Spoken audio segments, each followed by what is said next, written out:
to the third lesson of the second unit. This is a more practical lesson, which is entitled Emotional Intelligence in Practice. The sole objective of the lesson is to develop your emotional intelligence.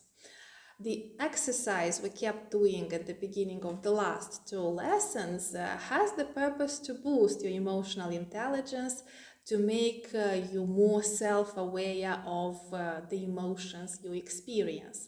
Now I'd like to introduce some practices that can help you manage your emotions and connect with others better. Practice 1. Breathing exercise. One way to tackle emotional hijacking is to practice the so-called box breathing. Keep in mind that everything is to be done on a count of 4. 1. Inhale deeply through your nose, expanding your stomach for a count of 4. 2. Hold in that breath for a count of 4. 3. Slowly exhale all the air through your mouth, contracting your stomach for a count of 4. 4. Hold your breath for a count of 4. This breathing exercise will help you calm down when you feel emotions take over. It will send the message to the reptilian brain that there is no life-threatening danger, and eventually it will calm down and you'll be able to function properly. Practice 2. Self-talk. Be careful about your self-talk. Don't take ownership for the words of other people. Instead of saying she was angry with me, say she was angry.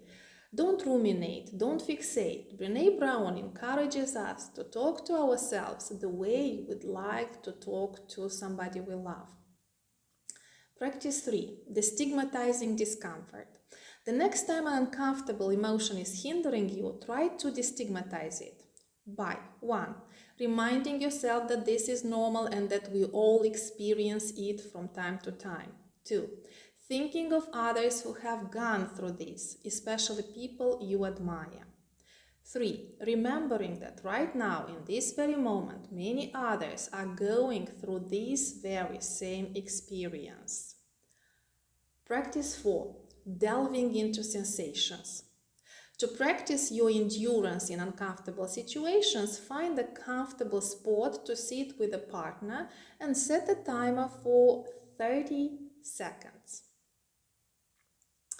Look into your partner's eyes. As soon as you become aware of discomfort, notice where the feelings are located in your body.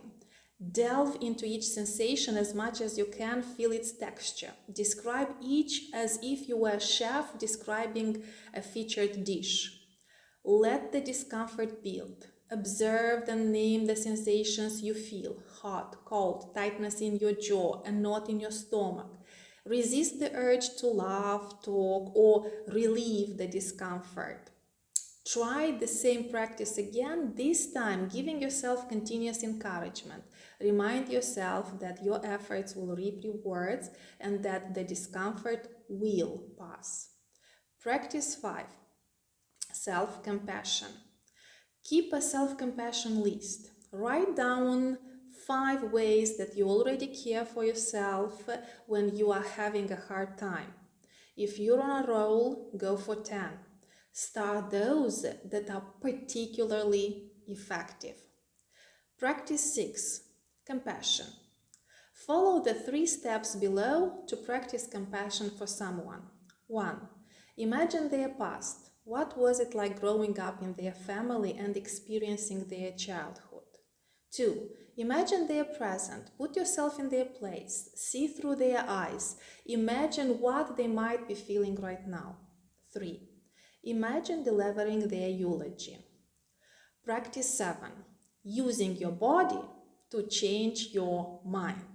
Try out the following postures to see for yourself just how powerfully the position of your body can affect your mind and your feelings. Adopt the body language of someone who's depressed. Let your shoulders slump, head hang, and face sag. Without moving a muscle, try to feel really, truly excited. It's nearly impossible. Now do the opposite. Physically spring into excitement, jump up and down, smile the biggest smile you can, wave your hands in the air. And while doing this, try to feel depressed. Again, it's impossible. I'd recommend here watching Amy Cuddy's TED Talk, Fake It Till You Become It. Practice 8. Rewriting reality. If a persistent mental annoyance is causing irritation, use one of these techniques to imagine an alternative reality in order to regain a calm inner state. Ask yourself a few times, what if this experience is in fact a good thing for me? Now watch how creative your mind can get with its answer.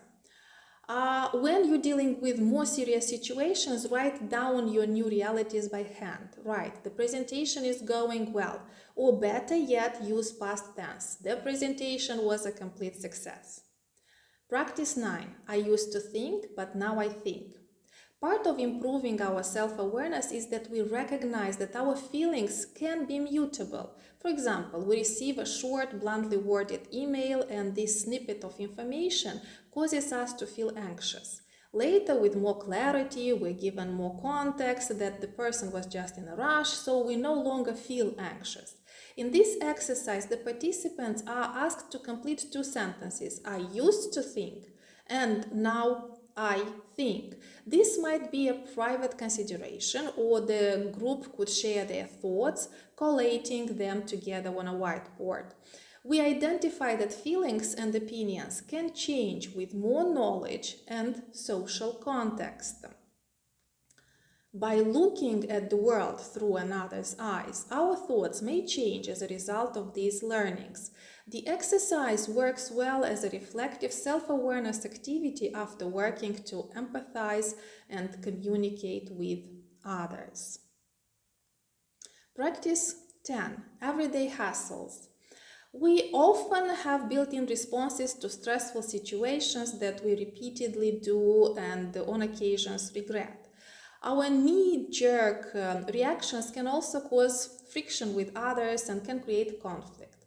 By identifying and challenging how we respond, we can adapt better to future situations. Everyday hassles is an activity that reframes our approach to inconvenient situations. Things that might crop up in everyday life, such as being stuck in a traffic jam, can cause us to feel negative about the disruption to our plan. By thinking of alternative, more positive solutions, the group can change their mindset towards everyday annoyances, seeing them as opportunities. The key takeaway from the exercise is that teams can see how they can control their emotional reactions, take ownership over their responses, and better manage stress.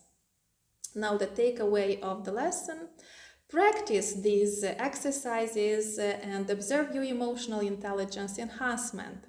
You can find your own practices and share them with your team.